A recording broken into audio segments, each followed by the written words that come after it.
Medical staff in Israel rushing dozens to hospital after Hezbollah unleashed a bombardment onto the northern portion of the country, striking an army base. There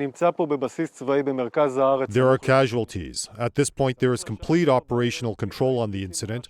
All the casualties were evacuated to hospitals. According to Israeli officials, 4 soldiers were killed and an additional 70 people were left injured after the attacks, which also saw strikes hit multiple residential towns in the north.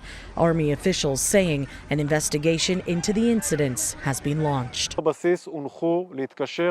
are managing the incident. We will study and investigate the incident and how an unmanned aerial vehicle infiltrates without alerts and strikes the base. The continued cross-border rocket fire between Israel and Hezbollah militants in Lebanon, compounded with Iran's unprecedented attack on Israel, prompting U.S. officials Monday to announce that the Pentagon is sending an anti-missile defense system to Israel, along with 100 U.S. troops who are set to operate it.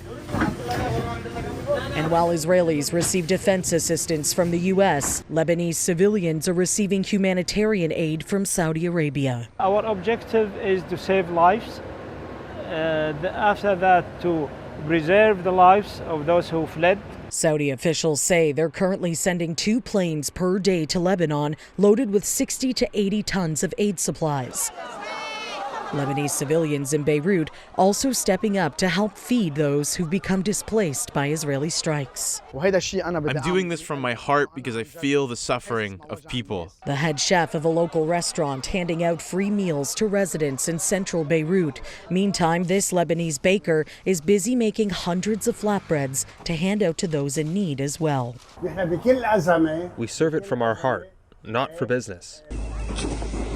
In the Gaza Strip, Palestinians woke up Monday to the sounds of explosions after Israel launched a bombardment onto the grounds of Al-Aqsa hospital, where thousands were sheltering in makeshift tents. The strikes coming as medical volunteers begin the second round of polio vaccinations in the besieged enclave. This phase will continue for 3 days for all children in the central governorate under the age of 10. The first round of vaccinations took place in early September after a baby was partially paralyzed by the virus, the first such case in the territory in more than 25 years. For City News, I'm Karling Donoghue.